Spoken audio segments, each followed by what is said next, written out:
अस्सलाम वालेकुम। आइए आज शऊर पे, इखलाक पे और मुनाफ़क़त पे थोड़ी सी बात की जाए। शऊर के दर्जे होते हैं, इसी तरह इखलाक के भी दर्जे होते हैं।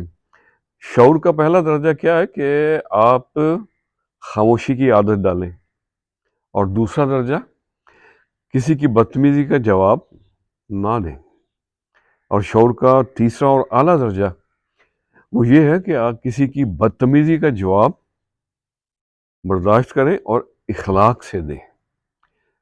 और ये शऊर का सबसे आला दर्जा और उन लोगों को नसीब होता है जो अल्लाह के महबूब होते हैं।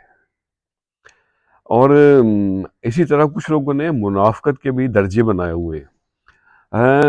लेकिन मेरे अजीज़ों, मेरे मित्रों, मेरे भाइयों, मुझे मुनाफ़क़त के दर्जों से इत्फ़ाक नहीं है।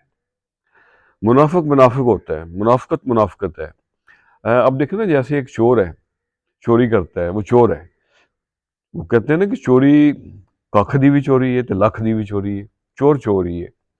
और इसी तरह मुनाफिक जो है ना, वो मुनाफिक ही है, और इसका एक ही दर्जा है, वो है जहन्नम के सबसे निचले गढ़ों में से सबसे निचला गढ़। अल्लाह अकबर। खुश रहें और सबके साथ आसानियों का सबब बने। अस्सलाम वालेकुम।